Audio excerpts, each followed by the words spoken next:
Inside Out.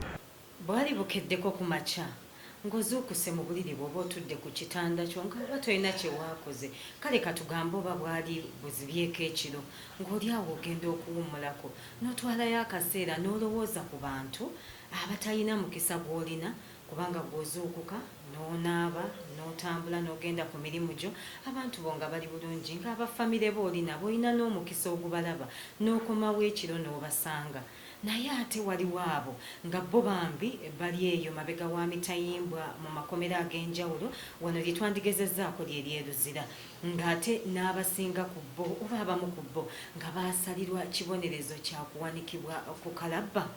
Olwaleero obutafaanako nnaku ndala tukuleetedde amaloboozi ag'abantu abaali basaliddwa omusango ogw'okufa era nga baamala ebbanga okusukka mu myaka 10 nga balindirira lunaku lwe bagenda kuttibwa.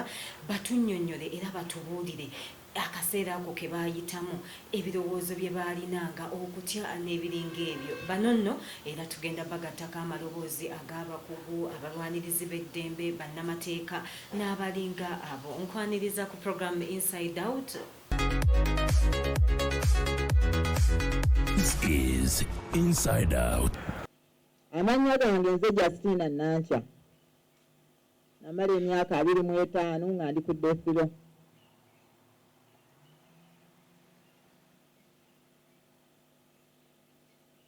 Nebaza Katonda kubanga nkyali mulamu.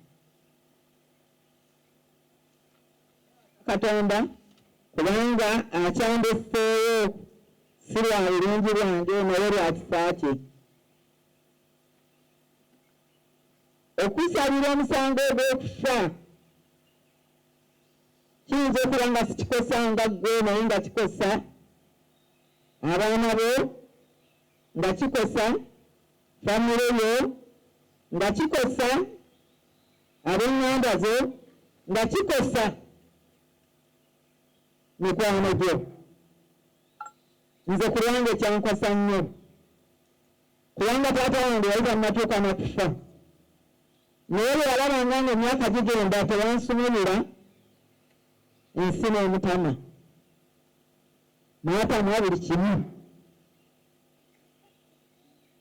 Taata wange yafa ng'ayogera siraba kye nkola ku nsi. Bajjajja wange abankuzaala ne bagamba siraba kye nkola ku nsi.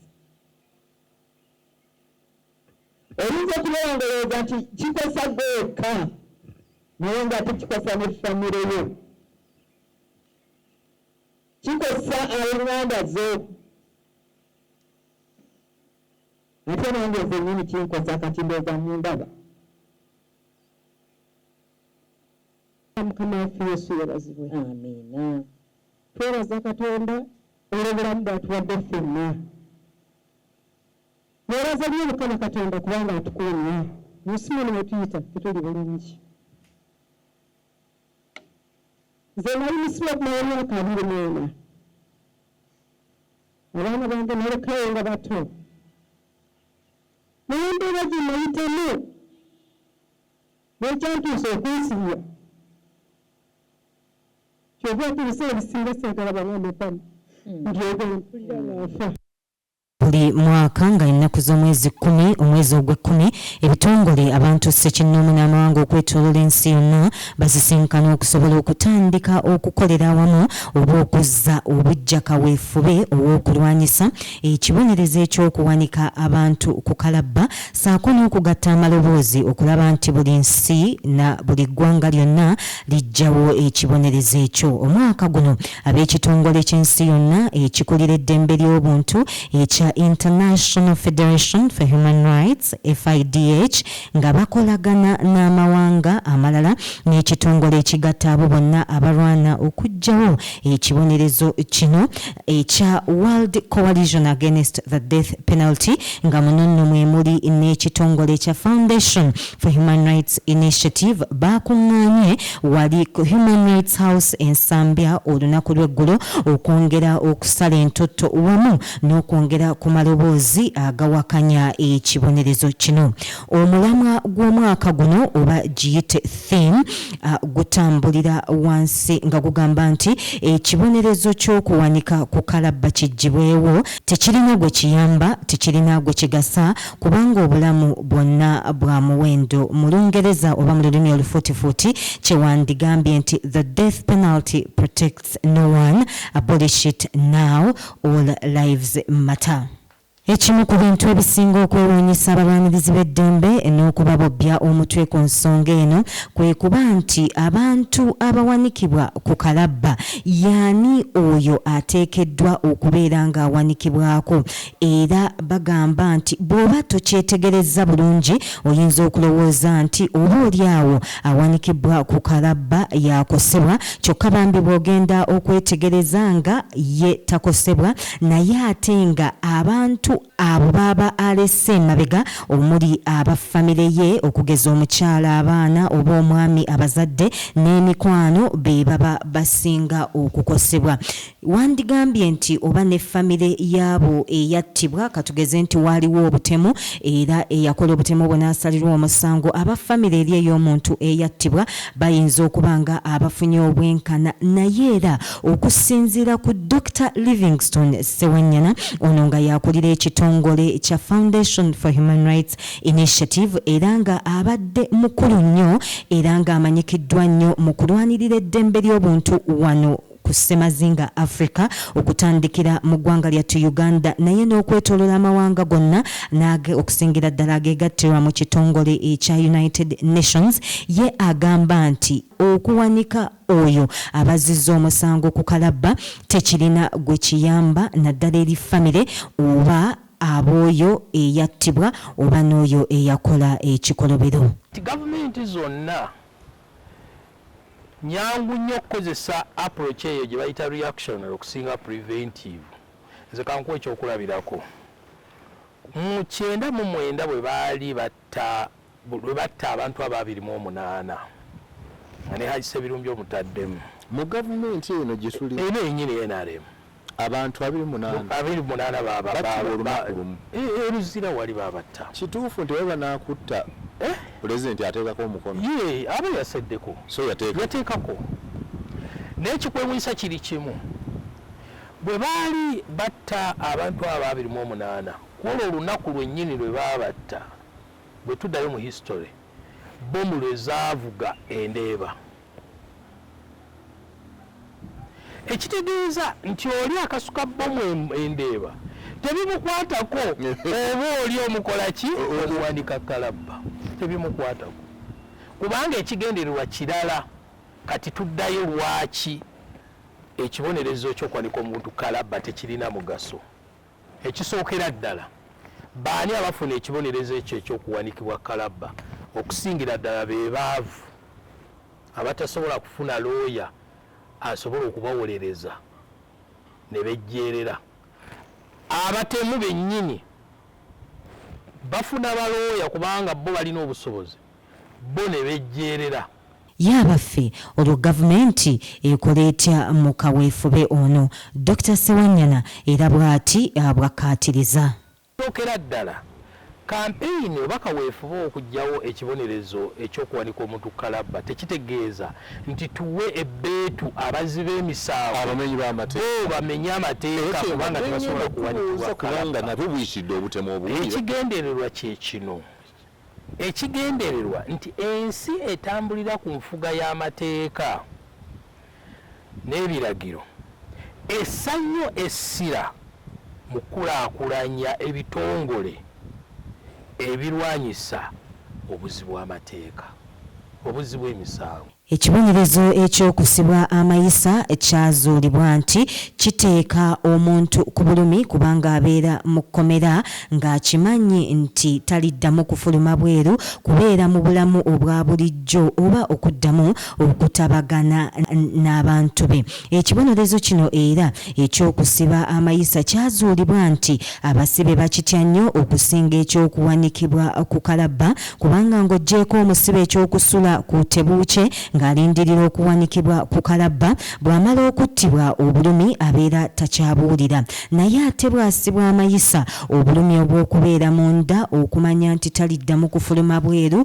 obwo ate bubeera bulumi bw'amaanyi era nga kino kyekyandigwanidde oyo yenna abeera yassibwa oba abeera yazza omusango ogwa naggomola okubeera nga kyekibonerezo kyaweebwa. There are many issues that as human rights activists you have with the death penalty, because as a punishment, who are you intending to? The person is dying. If you kill them, have they known that they are being punished? You'd rather punish them by being in prison for 20 years, then they leave knowing every day of their 20 years that they're serving a punishment. And then you give them a chance for a fresh start after 20 years, if he can go out, if he's still alive or she's still alive. As a punishment, I don't think we need it anymore. And then, our weak systems where there is a likelihood of error. Just imagine, it's irreversible. If there's a likelihood of error, it's irreversible. You've killed someone, so you cannot change it. Uganda yemu ku mawanga mu ssemazinga Africa agakyalina ekibonerezo kya kalabba ekirambikiddwa mu mateeka eri abo abazizza era ne basingisibwa emisango gya naggomola. Kyokka mu mwaka gwa 2008 kooti nga yeesigama ku musango ogwaloopebwa Susan Kigula wamu ne basibe banne kooti be yali yasalira ogw'okuwanikibwa ku kalabba kyasalibwawo nti newankubadde okuwanika abantu ku kalabba kiri mu mateeka si kyekibonerezo ekisaanidde eri abo ababa bazizza emisango gya naggomola era kooti bwetyo yasemba nti abeera asingisiddwa omusango ogwa naggomolwa oba abo ababeera basingisiddwa omusango gwa naggomolwa waakiri basibwe mayisa. Mu ngeri y'emu kooti yalagira nti n'akawaayiro ak'okuwanika abantu ku kalabba Parliament esaanye ekolemu ennongoosereza kaggyibwe mu ssamateeka w'eggwanga. Ensala ya kooti eno yakakkanya emitima gy'abasibe abaasulangako tebuuke mu makomera anti nga balindiridde ogw'okufa. Newankubadde nga Parliament tennakola nkyusiriza mu mateeka era kooti y'emu yalagira nti omusibe bw'abeera asaliddwa omusango ogw'okuwanikibwa ku kalabba naye ne wayitawo emyaka 3 nga tannaba kuwanikibwa ku kalabba olwo abeera takyawanikibwa ku kalabba wabula abeera agenze butereevu ku kibonerezo ekyokusibwa amayisa.